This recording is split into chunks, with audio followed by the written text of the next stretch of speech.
Welcome to the Vascular Masterclass. This is it, the final encoding. Time to lock this information in for good. You know, vascular disease, it's a game of flow and integrity. You lose either one of those, and you can lose the patient. It's that simple. All right, first up, the blitz, high-speed encoding. We are moving fast, so you got to keep up. First target, aortic dissection. Let's go. Type A involves the ascending aorta. That means the tear is heading right for the heart, right for the brain. There's only one action. Surgery, now. No delay, no debate. Get them to the OR. Type B involves the distal aorta, farther away from the heart. The immediate threat here isn't the location, it's the pressure. So your first line of defense is Beta blockers first. Control the pressure, you control the tear. Next, aortic aneurysm. Definition, a dilation over 3 centimeters. But we don't operate then. We operate when the surgical threshold is hit. That's 5.5 centimeters in men and 5.0 in women. That is the rupture risk red line. Got it? Moving on, out to the periphery. PAD, Peripheral Artery Disease. Your #1 diagnostic tool is the ankle brachial index, and the number you absolutely have to know is an ABI less than 0.9. Simple as that. Now, what if it's an emergency? Acute limb ischemia. We're talking about a cold, dead leg in the making. Your first actions are, number 1, recognize the 6 Ps: pain, pallor, pulselessness, paresthesia, paralysis, poikilothermia, and number 2, start intravenous heparin immediately. And don't you forget those specialized syndromes: Larischi's triad, claudication, impotence, absent femoral pulses, subclavian steal, reversed vertebral artery flow. Know the threshold, check the pulse, save the flow. Let's go. Hold. Stop. Before we dive any deeper, we have to engage the safety protocols. Listen very, very closely. This content is for educational purposes for international boards only. It is not medical advice. Always consult official guidelines and a specialist physician for any clinical decisions. Okay, pace normalized. Sarah, we've just blasted through the rip, the bulge, and the block. But you know the boards. They love to test those gray zones, right?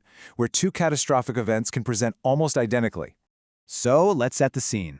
A patient presents with sudden tearing back pain and they're hypotensive. Your gut is screaming vascular disaster. At the bedside right now, how do you distinguish a ruptured AAA from an aortic dissection?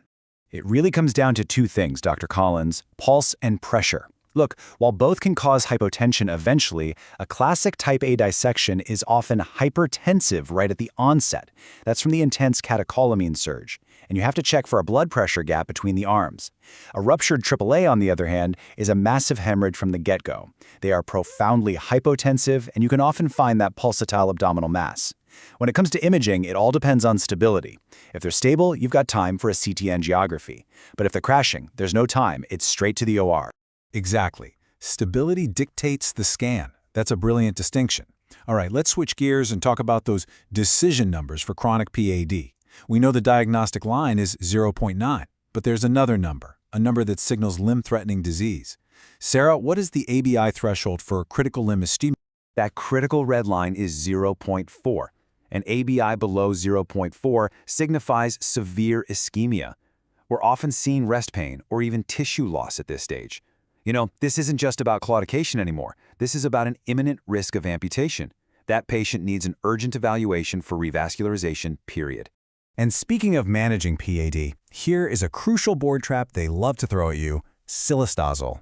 It's a phosphodiesterase inhibitor we use for symptoms, but it is absolutely contraindicated in patients with any history of heart failure. And that's because of increased mortality. They will test you on this. Outstanding clinical integration. Okay, one last scenario for you. A patient comes in complaining of dizziness, maybe even syncope. But, and this is the key, it only happens when they're doing intense exercise with their left arm. What's the diagnosis, and what is your next best step? Oh yeah, that's a textbook presentation of subclavian steal syndrome. You've got a stenosis in the subclavian artery that's causing blood to flow backward down the vertebral artery just to supply the arm. It's literally stealing blood from the brain. The next best step is a duplex ultrasound of the carotids and subclavian arteries. That's what's going to confirm that retrograde flow. As for treatment, things like stenting or a bypass, that's really reserved only for the severely symptomatic patients. Perfect. Dissection is the tear. Aneurysm is the bulge.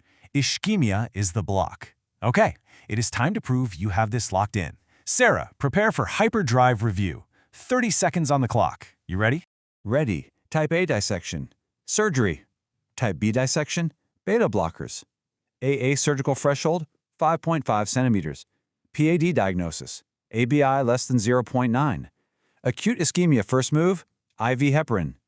Lurie's triad, hip pain, ED, absent pulses. Excellent. Now for the final protocol. Let's lock in the final flow. Synchronize on my mark. Type A is OR. Type B is Med. 5.5 keeps him alive. 0.9 is the line. Heparin for the 6. Links, review. Vascular is locked. Now go review the guidelines. They're linked below.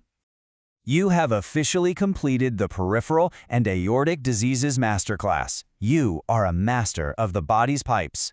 Now make sure you hit subscribe and turn on those notifications because our next high-yield series is coming right up, nephrology and the electrolyte storms. Let's keep encoding.